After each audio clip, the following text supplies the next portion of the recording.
清康熙28年，也就是公元1689年，渔民在今天福建省宁德市的外海捕捉到了一只大鳖。这只大鳖长得人的头，看到的人呢都感到非常的惊恐。因为怕是神灵变化的，渔民呢就在大海里把它给放生了。但是这件事情被记载在一本书里，这个神奇的动物在这本书中称之为海和尚。还有一种古怪的生物叫做鱼人，鱼人的个头呢和人差不多，黑色的皮肤，黄色的头发，背上还长着红色的鱼鳍。传说鱼人是雌雄同体，如果被抓到了，可以给他穿上衣服，让他坐在旁边一起吃饭。但是鱼人他不会说话，只会对人微笑。还有一种神奇的生物叫做寿星章鱼，发现于康熙25年。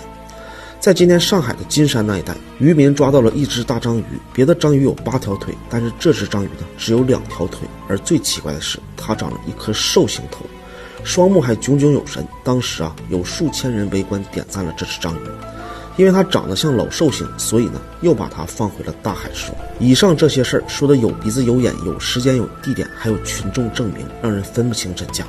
这些故事呢就记载在今天我们要聊的一本书里，名字叫做《海错图》。还是老规矩，想和我一起参加易经学习的，来主页粉丝群领取课程和笔记。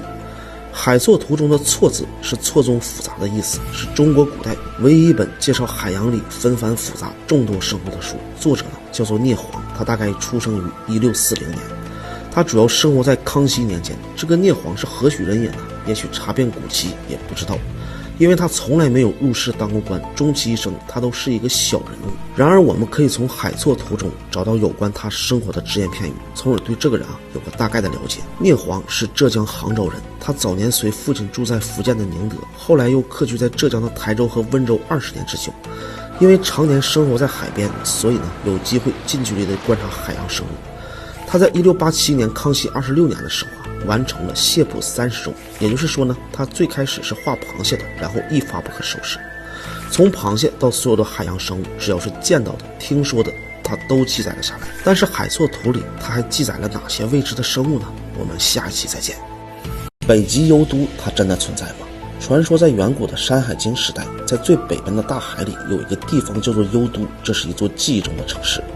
在《史记·武帝本纪》上说，尧舜禹的尧平定中原之后，就派遣了一个叫做何叔的人前往幽都。幽都的天很短，中午能看见卯宿星团。而《山海经》的原文中也能找到类似的线索。原文说，从极之渊深300仞，为冰夷横都焉，冰夷人面成2楼。《山海经》说，在幽都附近有一个叫做崇极之渊的地方，是冰夷人的首都。这些冰夷人竟然和我们的相貌长得一模一样。难道《山海经》中说的幽都是上古华夏北冰洋上的一个岛屿吗？而冰夷人就是那里的部落吗？接下来要讲的故事会更加的神秘。大家听完故事，在主页粉丝群领取一份易经的课程和笔记，和我一起参加学习。还有传说说，从极之渊这个地方并不是世界的边缘，当你坠入深渊，就会从另一个世界重新的返回。如此神秘的《山海经》，它到底想表达的是什么呢？今天呢，我们就来聊聊这个故事。在说之前，我先铺垫一个线索。在5年前，英国《太阳报》突然爆料，谷歌公司把北极圈内的一个岛屿给抹除了，而且是永久性的抹除。从1980年的数据开始，一个历史照片都不许留。这种行为是很罕见的，就哪怕是51区和南极金字塔，谷歌也是抹除一段数据，历史照片是可以查到的。而为什么这个岛屿它要永久性的抹除呢？国外网友也纷纷猜测，事出必有因，难道这是俄罗斯的某军事基地吗？或者说还有其他更加诡异的都市传说？后来根据调查，我们才知道这座岛屿叫做珍妮特岛，而珍妮特这个名字的背后，恰好隐藏着一段北极幽都的相关的远古故事。《山海经》记载的羽人国不死民或许真的存在，几千年来，《山海经》就像一本密码一样，没有人能够解得开。但就在30多年前，考古学家们挖开一座古墓，古墓中出土的文物似乎正在讲述着羽人国和不死民的远古故事。今天呢，我们就来聊聊。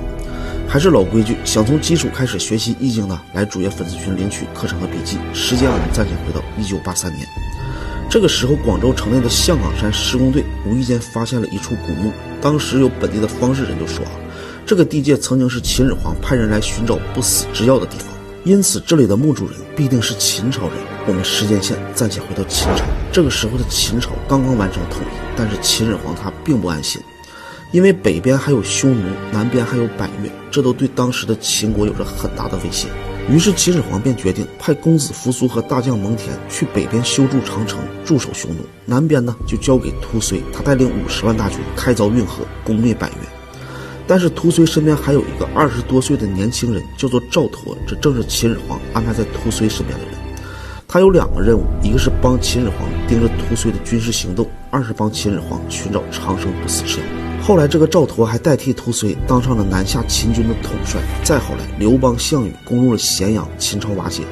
而这个时候，作为手里还有50万大军的赵佗却没有北上支援，而是自立为王，当上了南越国的皇帝。再往后，赵佗的故事会更加的诡异。赵佗在历史上他居然活到了103岁。我们要知道啊，秦朝的时候能活到50岁那都是高寿了。那赵佗为什么能活到103岁呢？难道他真的找到了不死之药吗？而这不死之药就在他的墓穴之中啊。当专家打开墓穴，从结构和土质上分析测定，这确实是来自于汉朝的墓。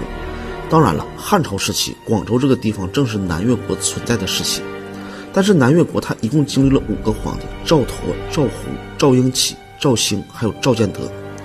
可是赵兴和赵建德他们在位的时间很短，也正是处于汉朝吞灭吴越国的时候，所以这2位几乎没有那么多精力来修建这么大的墓。而赵婴齐的墓在公元226年被孙权派人给挖了，赵胡的墓是1916年在广州的龟山被挖掘的。所以象岗山发现这个墓啊，大家当时都认为这轮也该轮得上赵佗了吧？但是到底是不是呢？墓中又为什么会出现《山海经》记载的羽人国和不死民的线索呢？我们下期再见。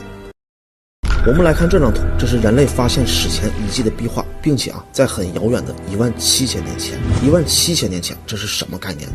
我们的史前文明隐藏了巨大的谜团。还是老规矩，想从零基础开始学习易经玄学的，看完视频来我主页粉丝群领取一份课程和笔记，和我一起参加学习。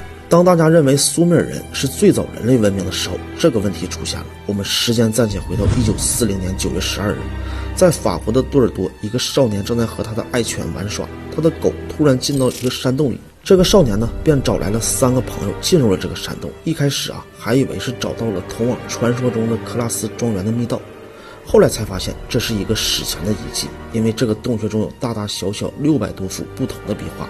后来根据碳14测定，这些壁画居然来自17000多年前，且大多数都是有比较典型的动物，比如牛、马，还有鹿，还有羊和熊。不仅刻画的十分生动，还把1万多年前平原上游荡的巨牛的形象刻画的也是惟妙惟肖。后来专家在壁画中还发现，这个公牛图上居然还有6个星团，和我们发现的昴星星团非常的相似。昴星团是什么呢？在现代的科技世界里昴星团正是金牛座天区中一个明亮的星团。